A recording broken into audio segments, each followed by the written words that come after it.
momento bem interessante e desafiador, que é um momento em que a gente tem uma popularização muito grande do feminismo, né?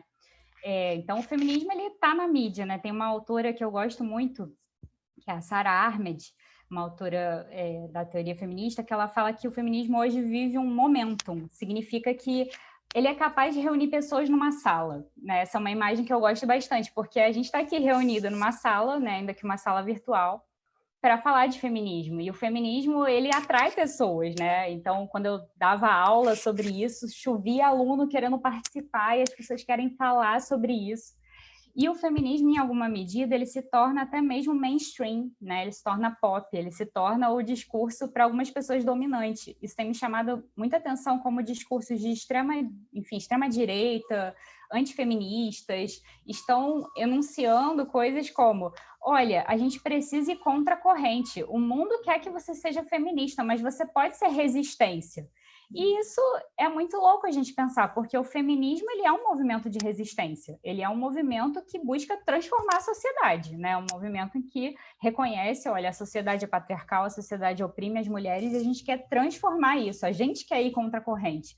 Então, o que acontece quando o feminismo ele se populariza tanto? Ele é uma identidade desejável, né? As pessoas, o que era uma palavra antes proibida, muitas pessoas querem se identificar como feministas, né? Ou até estranho, como assim você não é feminista, né? Em muitos círculos.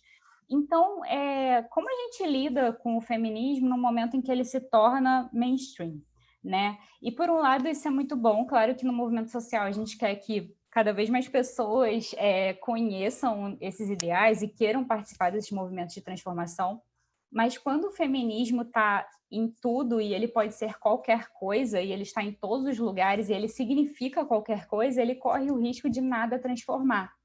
Então, essa popularização do feminismo na mídia, é preciso que a gente entenda que discursos ganham mais visibilidade e que discursos ganham menos visibilidade. E muitas vezes, muitos desses feminismos mainstream correm o risco de nada transformar. Quando eles olham simplesmente para o indivíduo, quando a gente tem um movimento, né, que eu estou identificando e chamando de uma politização do privado, né? Uma privatização do político, na verdade. Então, é como se lá na segunda onda a gente tivesse toda aquela discussão de o privado é político, né? Então, o que acontece no espaço privado, a violência doméstica, o assédio, a sexualidade, essas coisas devem ser discutidas no campo político. Mas hoje, muitas vezes, a gente vive um movimento inverso, que seria uma privatização do político. Então, a gente pega ideais políticos de transformação social e a gente traz e encerra no indivíduo.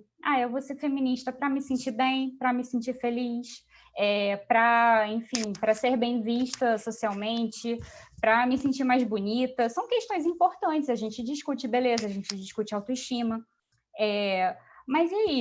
A gente não pode perder de vista essa dimensão coletiva do movimento.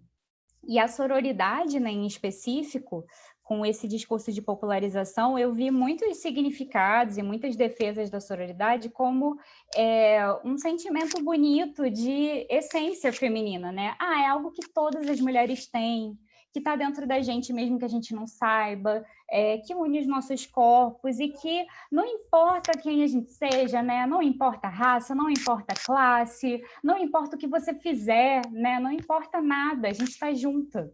Né? Então, uma matéria também que eu vi, para você ser feminista, basta que você não julgue outras mulheres, você nem precisa discutir na mesa do jantar, você não precisa entrar em discussões desagradáveis. Então, caramba, né? Uma sororidade que se apresenta como algo que é capaz de unir todas as mulheres, tudo bem, mas não importa quem você é, não importa o que você faz, não importa a sua raça, não importa a sua classe, como ficam as diferenças entre as mulheres, né?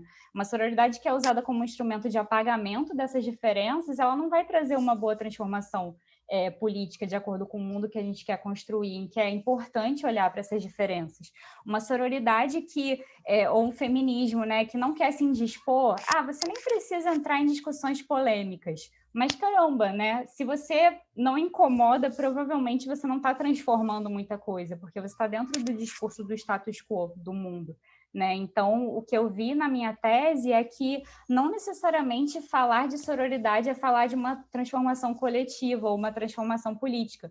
Então, é importante que a gente traga a sororidade para juntinho do feminismo, para essa discussão, né, de que realmente seja uma base para a transformação do mundo, mas que a gente tem em vista também algo que a gente discute muito no contemporâneo, que é não dá mais para falar de um feminismo no singular, né? O feminismo é plural, as mulheres são plurais. Não dá mais para falar de uma união das mulheres tendo em vista um só significado do que é ser mulher e uma só experiência do que é ser mulher. Então, a gente precisa pensar de uma forma, né, que compreenda que as mulheres vão ter diferenças, enfim, experiências também baseadas em raça, classe, orientação sexual, ou mesmo, enfim, nas suas experiências individuais, e que a gente precisa não apagar essas diferenças e conciliar essas diferenças para a gente achar um caminho só, mas que a gente possa lutar juntas, né, por vários e múltiplos caminhos que possam dar conta